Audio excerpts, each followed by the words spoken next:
السلام علیکم ورحمۃ اللہ وبرکاتہ۔ ناظرین، اصلاح ریسرچ فاؤنڈیشن کے زیر اہتمام یہ پیغام پاکستان پروگرام آپ دیکھ رہے ہیں۔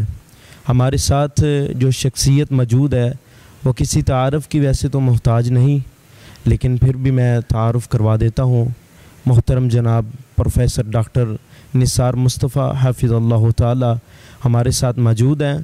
تو سب سے پہلے سوال جو ڈاکٹر صاحب سے ہم کرتے ہیں وہ یہ ہے کہ ڈاکٹر صاحب ناظرین کو یہ بتائیے کہ پاکستان کی تاریخ کیا ہے، پاکستان کب وجود میں آیا؟ محترم المکرم محترم جناب ڈاکٹر نثار مصطفیٰ حافظ اللہ تعالی۔ بسم اللہ الرحمن الرحیم والصلاة والسلام علی سید الانبیاء والمرسلین۔ محترم قاری فیض الرحمن ربانی صاحب نے پاکستان کی تاریخ کے حوالے سے جو ہے نا سوال کیا۔ اس حوالے سے مختصر گزارش یہ ہے کہ سر سید احمد خان انہوں نے یہ کہا تھا کہ جب بر صغیر کا پہلا شخص مسلمان ہوا تھا تو اسی وقت پاکستان کی بنیاد رکھ دی گئی تھی، کیونکہ اسلام ایک نظریہ حیات ہے۔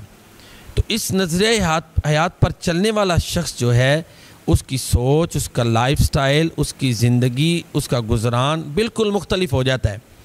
چنانچہ وہ ایک اللہ پر ایمان رکھتا ہے۔ ظاہر ہے ہندو کئی دیوتاؤں کو مانتے ہیں، توہم پرستی سے وہ بالا ہو جاتا ہے، اس کا جو ہے جینا مرنا وہ اسلامی تعلیمات کے سانچے میں ڈھل جاتا ہے۔ تو لہذا پاکستان کی بنیاد تو اسی وقت رکھ دی گئی تھی جب پہلا شخص مسلمان ہوا۔ اور پھر بر صغیر کی آپ تاریخ دیکھیں، یہاں بڑی طاقتور مسلمان جو ہے نا حکومتیں وہ گزر چکی ہیں۔ سادات خاندان ہے، خاندان غلامہ ہے، لودھی ہیں، مغل خاندان ہیں۔ انہوں نے یہاں پر ایک لمبا عرصہ حکومت کی۔ 1857 میں جو ہے نا وہ بر صغیر پر انگریز قابض ہو گئے۔ 1857 سے لے کر 1947 تک کا جو دور ہے وہ مکمل طور پر انگریز کی حکمرانی کا دور ہے۔ اس میں مسلمان جو ہے نا انہوں نے بڑی قسم پرسی کی زندگی گزاری۔ یہ خاص طور پر زیر عتاب رہے انگریزوں کے، کیونکہ انہوں نے اقتدار مسلمانوں سے چھینا تھا۔ پھر یہ مسلمان صاف گو تھے، یہ کہہ لیں کہ منافقانہ رویے نہیں اپنا سکتے تھے جس طرح کہ ہندوؤں کا رویہ تھا۔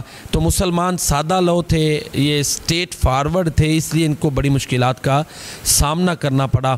تو بہرحال 1906 میں مسلم لیگ کی جو ہے نا وہ بنیاد رکھی گئی۔ 1913 میں قائد اعظم محمد علی جناح جو ہیں وہ انہوں نے مسلم لیگ کو جوائن کیا۔ 1916 میں پھر میثاق لکھنؤ ہوا، اس میں الگ جو ہے نا وہ مسلمانوں کے وجود کو مانا گیا۔ یہاں پر یہ ایک پروپیگنڈا بہت زیادہ تھا کہ ہندو یہ چاہتے تھے کہ سارا کچھ جو ہے نا انہیں ہی ملے، اور یہاں پر ون نیشن جو ہے نا اس کو شو کیا جائے، باقی جو نیشنز ہیں، باقی جو اقوام ہیں ان کو بالکل کم ترین جو ہے نا وہ ظاہر کیا جائے، اور اقتدار اور حاکمیت یہ سارا کچھ جو ہے نا وہ ہندوؤں کو ہی ملے۔ یہ ان کا پروپیگنڈا تھا۔ اس کا جواب جو ہے وہ قائد اعظم محمد علی جناح رحمہ اللہ تعالیٰ نے دیا۔ یہ 14 نکات ان کے جو 1929 میں انہوں نے پیش کیے۔ پھر خطبہ الہ آباد کا علامہ محمد اقبال رحمہ اللہ تعالیٰ کا وہ دیکھ لیں۔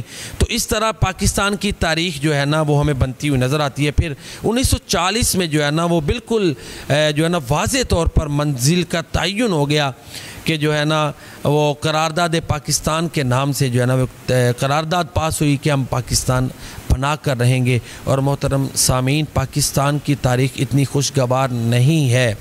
یہاں اس کی بنیادوں میں لاکھوں لوگوں کا لہو ہے۔ لوگوں نے اپنے پیاروں کو اپنی آنکھوں کے سامنے ذبح ہوتے ہوئے دیکھا، لوگوں نے اپنے گھر بار چھوڑے، رستے میں پورا خاندان جو ہے نا وہ ذبح ہوا، کوئی ایک فرد بچا وہ یہاں پہ آ گیا۔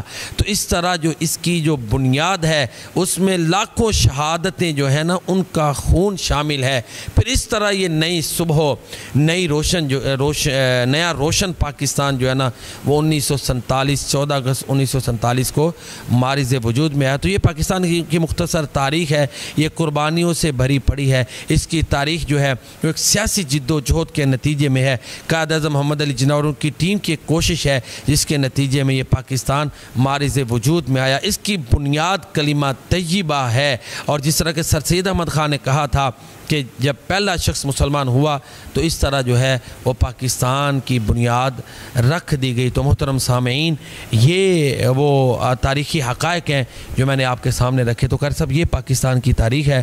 تو یہ ملک ایک عظیم نعمت ہے جو اللہ تعالیٰ نے ہمیں ماہ رمضان میں، اور جو ہے نا وہ 27 رمضان کو یہ عطا کیا۔ یہ یعنی لیلۃ القدر کی رات تھی جس میں یہ وہ دن اور رات تھی جب پاکستان یہ بنا۔ اس حوالے سے بھی یہ عظیم نعمت ہے کہ ایک نظریاتی ملک ہے، اور اس کا کیا ماہ رمضان میں ہوا۔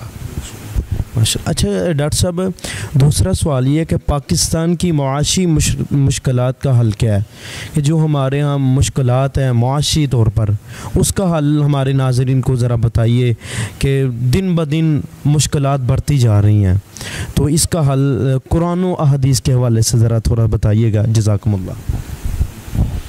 اس حوالے سے ہم اگر قائد اعظم محمد علی جناح رحمہ اللہ جو بانی ہے پاکستان، ان کی جو ہے نا رائے کو دیکھیں، ان کے قول کو دیکھیں تو بڑا آسان سوال ہے۔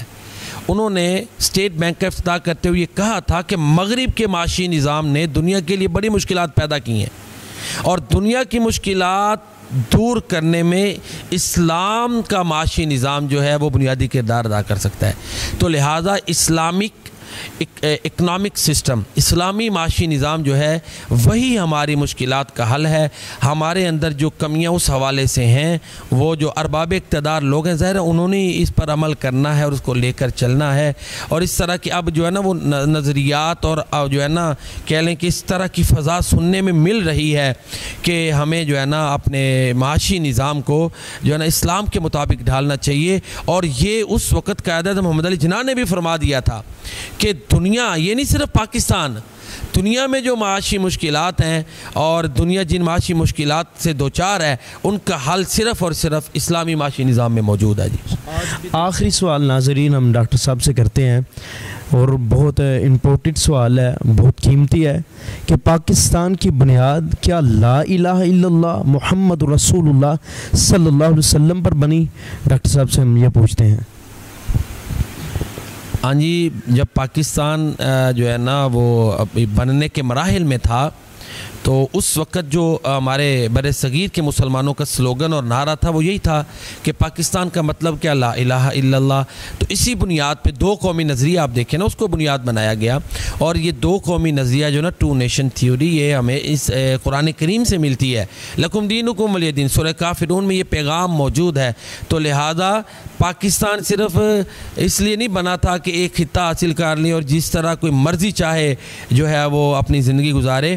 یہ اسلام کے نام پہ بنا۔ ہاں، اسلام دوسروں کو آزادی دیتا ہے کہ اپنے اپنے نظریات کے مطابق زندگیاں گزاریں، اور اسلام کسی پہ زبردستی نہیں کرتا، لیکن اسلام جو ہے نا وہ پاکستان کی رگوں میں شامل ہے، اس کی بنیاد میں شامل ہے۔ اور سلوگن یہی تھا کہ پاکستان کا مطلب کیا، لا الہ الا اللہ محمد رسول اللہ صلی اللہ علیہ وسلم۔ لہٰذا آج کل لوگ یہ کہتے پھرتے ہیں جی پاکستان ایک سیکولر جو ہے نا وہ ایک اسٹیٹ ہے، سیکولر ایک جو ہے نا وہ کہہ لیں کہ ایک ملک ہے۔ تو اس کے حوالے سے وہ صرف تاریخ پاکستان پہ نظر دوڑا لیں تو ان کو یہ واضح ہو جائے گا کہ قائد اعظم محمد علی جناح نے یہ کہا تھا کہ ہم نے یہ خطہ اس لیے حاصل کیا ہے تاکہ ہم یہاں پر اسلامی اصولوں کے مطابق زندگی گزار سکیں۔ تو لہذا پاکستان کے قیام کا مقصد یہ لا الہ الا اللہ پر عملی طور پر عمل کرنا ہے۔ ماشاءاللہ ماشاءاللہ۔ اسی کے ساتھ ساتھ ہم ڈاکٹر صاحب سے کچھ ان کی حالات زندگیہ کے بارے میں کویشچن کرتے ہیں۔ ڈاکٹر صاحب کی دینی تعلیم، عصری تعلیم کے بارے میں انفارمیشن لیتے ہیں کہ انہوں نے کہاں سے حاصل کی اور کیسے حاصل کی۔ اچھا ڈاکٹر صاحب، سب سے پہلے آپ یہ بتائیے کہ آپ کی عصری تعلیم، دنیاوی تعلیم وہ کتنی ہے؟ میں یہ چاہتا ہوں کہ صرف میں ایک دو چیزیں ان سے ہٹ کے جواب دے دوں، بڑا مختصر۔ وہ یہ ہے کہ چلیں الحمدللہ پی ایچ ڈی تک اللہ تعالیٰ نے مجھے یہ سعادت بخشی، لیکن میں صرف اپنی زندگی کا جو اہم ترین جو چیز میں سمجھتا ہوں اور اللہ تعالیٰ اسے میرے لیے باعث نجات بنائے، وہ یہی ہے کہ صحابہ کرام کی جو نعتیں ہیں ان کے حوالے سے جو اللہ تعالیٰ نے مجھ سے کام لیا ہے، میں سمجھتا ہوں کہ وہ میرے اوپر اللہ تعالیٰ کا خاص انعام ہے۔ میرے ایم فل کا تھیسس جو تھا اس کا عنوان ہی صحابہ کرام کا نعتیہ کلام بطور ماخذ سیرت طیبہ، یہ سب عنوان ہے۔ اور اس کے بعد الحمدللہ اللہ تعالیٰ کی توفیق سے حضرت حسان بن ثابت جو مداح رسول ہیں رضی اللہ تعالیٰ عنہ، ان کی جو نعتیں ان کے لیے الگ کتابچہ جو ہے نا وہ اللہ تعالیٰ نے مجھے تحریر کرنے کی توفیق عطا فرمائی، اور اس کے علاوہ صحابہ کرام کی نعتوں میں جو محاسن ہیں اس کے نام سے بھی ایک کتابچہ جو ہے نا وہ میں نے تحریر کیا۔ یہ تینوں کتابیں جو ہے نا الحمدللہ محدث آن لائن لائبریری پر موجود ہیں۔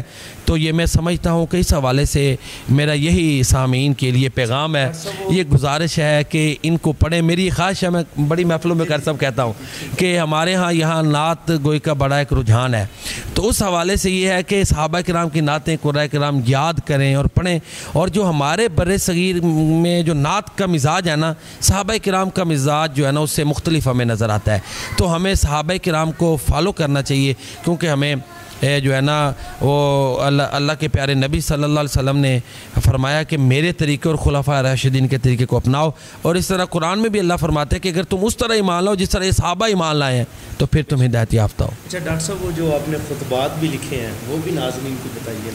ہاں، ریاض الخطبات کے نام سے الحمدللہ ایک کتاب ہے، وہ بھی آن لائن پبلش ہو چکی ہے، اس میں مختلف موضوعات 20 سے زائد موضوعات ہیں جو خطبات کے حوالے سے ہے، اور اسی طرح کر صاحب ایک اور اللہ تعالیٰ کا خصوصی نام ہے کہ 2 تفسیریں، سورہ یوسف کی تفسیر ہے، سورہ فاتحہ کی تفسیر ہے، اور ان دنوں میں نے یہ ایک چھوٹا سا کتابچہ عظمت و شان مصطفیٰ، ٹھیک ہے، اس حوالے سے ایک چھوٹا سا کتابچہ لکھا ہے، کوئی 300 صفحے سے زائد پر مشتمل ہے، اور میں نے وہ محدث لائبریری والوں کو بھیج دیا ہے۔ یہ کافی عرصے بعد کر صاحب یہ تحریر جو ہے نا اللہ تعالیٰ نے توفیق عطا فرمائی، یہ سلسلہ منقطع تھا، تو بہرحال مجھے امید ہے کہ ستمبر کے اینڈ تک انشاءاللہ وہ پبلش ہو جائے گا انشاءاللہ، یعنی آن لائن پبلشنگ اس کی ہو جائے گی۔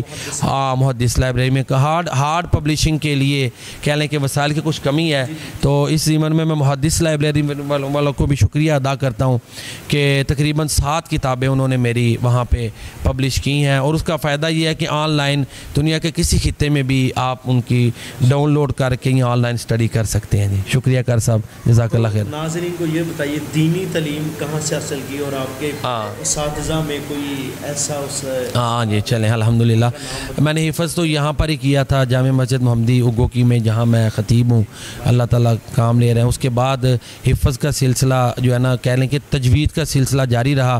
تجوید میں نے پھر 3 اساتذہ کرام سے پڑھی ہے، کہہ لیں کہ 2 اساتذہ ایک کلاس فیلو تھے، ان سے میں سیکھتا تھا۔ جی ایک تو میرے تجوید کے استاذ ہیں قاری عبدالقیوم ہزاروی صاحب، ان سے میں نے جمال القرآن پڑھی، اور اسی طرح ہمارے ایک کلاس فیلو تھے قاری اشفاق صاحب، ان سے میں کچھ تلفظ بہتر کرتا تھا۔ پھر باقاعدہ میں نے تجوید قاری ابو بکر عثمانی صاحب، یہ قاری ادریس عاصم صاحب ہیں جی ہمارے بہت بڑے یہ تجوید، اور جہاں ان کے یہ شاگرد ہیں ان سے میں نے تجوید جو ہے نا وہ پڑھی۔